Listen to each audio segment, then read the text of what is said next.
So yo, what's up guys? Today day 2 of my jogging.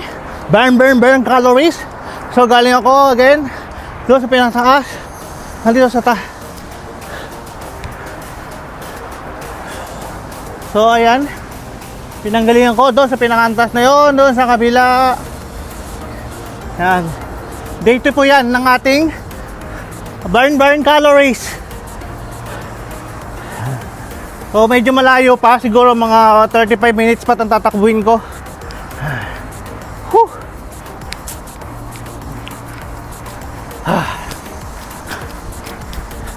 So usually, yesterday, tinake ko to ng 1 hour and 10 minutes. So we will see kung ngayong babawasan yung ating minuto ng ating pagtakbo.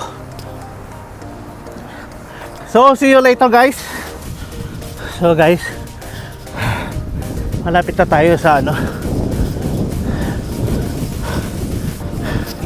siguro mga 30 minutes pa. Mga 30 minutes bago tayo makarating.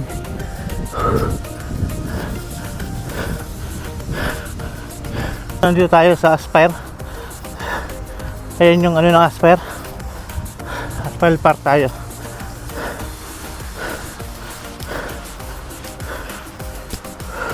So palabas na tayo ng Aspire Park. Dun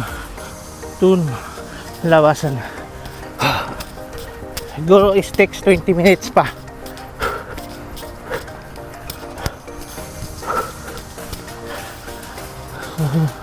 Ano kanina. So doon tayo lalabas. Lapit na. Lapit na tayo lumabas sa labasan.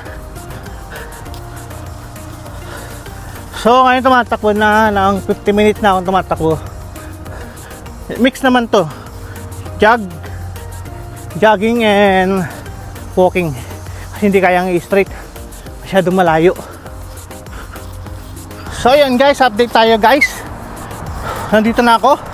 Lapit. So inabot tayo ng 55 minutes from sa shop namin. So nabawasan ng 15 minutes yung aking takbo kahapon.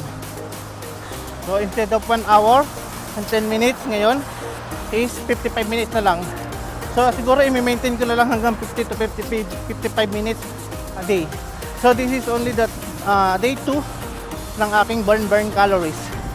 Look, pawisan tayo guys. Pero kung tutuusin, taglamig ngayon. May lamig sa panahon natin ngayon. Kaya ako nag-jacket ng ganito. Kasi para pagpawisan. So guys, see you on the next vlog tomorrow.